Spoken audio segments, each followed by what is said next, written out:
Hi hello, എന്ത് വിശേഷം? സുഖമാണോ എല്ലാവർക്കും? അപ്പോൾ ഇന്ന് ഞാൻ വന്നേക്കുന്ന ഒരു കുട്ടി വീഡിയോ ആയിട്ടാണ്. നിങ്ങൾക്ക് ഇഷ്ടമാവണമെങ്കിൽ തീർച്ചയായിട്ടും ലൈക്ക് ചെയ്യാനും സബ്സ്ക്രൈബ് ചെയ്യാനും മറക്കല്ല കേട്ടോ.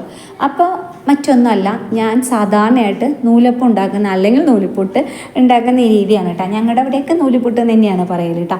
ഉണ്ടാക്കുന്ന രീതിയാണ്. ഈ രീതിയിൽ ഞാൻ ഉണ്ടാക്കാൻ തുടങ്ങിയ ആ ടൈം മുതൽ എനിക്ക് നല്ല പെർഫെക്റ്റായിട്ട് സോഫ്റ്റായിട്ട് നൂലിപ്പുട്ട് കിട്ടലുണ്ട് കേട്ടോ.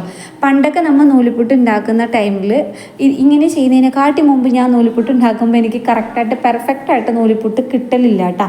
അപ്പോൾ അതിന് വേണ്ടി കുറച്ചേറെ തേങ്ങ ചിരവിക്കൊണ്ടിരിക്കുകയാണ്. ഇതെല്ലാ തേങ്ങയും നൂലിപ്പുട്ടിലോട്ടൊന്നും അല്ല കേട്ടോ, കറികൾക്കും അങ്ങനെയുള്ളതിനൊക്കെ വേണ്ടിയിട്ട് ഞാൻ കുറച്ച് അധികം തേങ്ങ അങ്ങോട്ട് ചിരവി അങ്ങോട്ട് മാറ്റി വെക്കാമെന്ന് വിചാരിച്ചു കേട്ടോ. ഇനി തോന്നുമ്പോൾ ചിരവണ്ടല്ലോ എന്ന് വിചാരിച്ച് അങ്ങനെ മാറ്റി വെച്ചു. അത് കഴിഞ്ഞിട്ട് പാത്രം എടുക്കുക, അതിനകത്തോട്ട് നമ്മൾ മാവിടുക, അരിപ്പൊടി കേട്ടോ.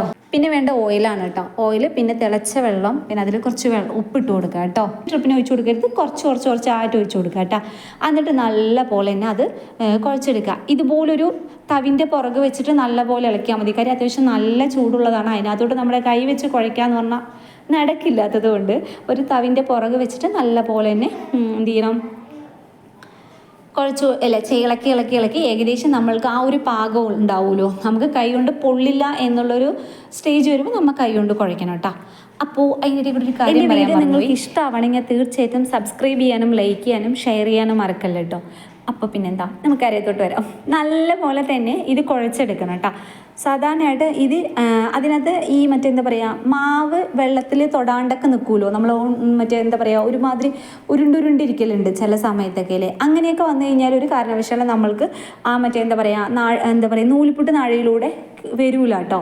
അപ്പോൾ അത് നല്ലപോലെ നമ്മൾ ശ്രദ്ധിക്കണം. ഏകദേശം ആ ഒരു ചൂട് പോയി കഴിഞ്ഞു എന്ന് വെച്ചാൽ നമ്മളിതേപോലെ കൈവച്ച് നല്ലപോലെ കുഴച്ച് ക്ലിയർ ആക്കി എടുക്കണം.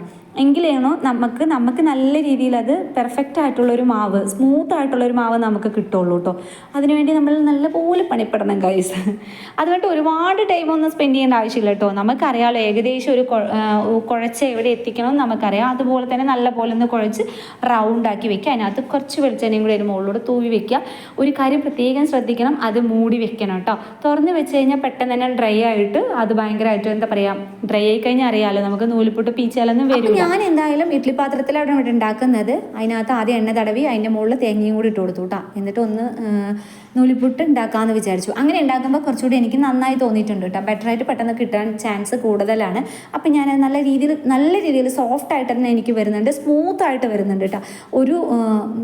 അതൊരു നൂലിപ്പുട്ടൊക്കെ ഇങ്ങനെ പിച്ചും ബ്രേക്കായി പോകലുണ്ട്, അതൊന്നും ഇല്ലാണ്ട് നല്ല രീതിയിൽ വന്നു. പിന്നെ ഒരു കാര്യം എന്താണെന്ന് വെച്ചാൽ, നൂലിപ്പുട്ട് നമ്മൾ പീച്ചിട്ട് അതിനകത്തോട്ട് വെക്കില്ലേ, നമ്മൾ ഇഡ്ഡലി ചെമ്പിലോട് വെക്കുന്നതിനെക്കാട്ടി മുമ്പ് ആ പാത്രം നല്ലപോലെ വെള്ളം ഒഴിച്ച് തിളച്ചിട്ടുണ്ടാവണം കേട്ടോ. ആ തിളച്ച ശേഷമാണ് നമ്മൾ ഈ നൂലിപ്പുട്ട് വെക്കാൻ പാടുള്ളൂ, അല്ലെങ്കിൽ അത് നല്ല രീതിയിൽ പെർഫെക്റ്റായിട്ട് കിട്ടില്ല. അതുപോലെ തന്നെ എനിക്കിവിടെ നന്നായി തന്നെ കിട്ടിയിട്ടുണ്ട്. അങ്ങനെ ചെയ്തപ്പോൾ നന്നായി തന്നെ കിട്ടിയിട്ടുണ്ട് കേട്ടോ. പിന്നെ ഒരു കാര്യം പറഞ്ഞോട്ടെ, ഇഡ്ഡലി ഉണ്ടാക്കുന്ന സമയത്ത് നമ്മൾ കൂടുതലായിട്ടും അതായത് ആ ഇഡ്ഡലി പാത്രത്തിൽ ആവശ്യത്തിനുള്ള വെള്ളം ഒഴിച്ച് തിളപ്പിക്കാൻ വെക്കുക. തിളച്ച ശേഷം നമ്മൾ മാവ് ഒഴിച്ച മറ്റേ ഇഡ്ഡലി തട്ടുണ്ടല്ലോ അത് ഇറക്കി വെക്കുക കേട്ടോ, ഇഡ്ഡലി ചെമ്പിലോട്ട്.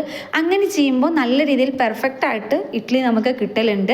അതായത് അടിപ്പിടിക്കാതെയും പിന്നെ ഒന്നൊന്നായി ഒട്ടാതെയൊക്കെ നല്ല രീതിയിൽ സോഫ്റ്റായിട്ടുള്ള ഒരു ഇഡ്ഡലി നമുക്ക് കിട്ടലുണ്ട് കേട്ടോ. നൂലിപ്പുട്ടും ഇഡ്ഡലിയും ഒക്കെ ഈ തിളച്ച ശേഷം മാത്രം വെക്കുന്നത് കുറച്ചുകൂടി നല്ലതായിരിക്കും.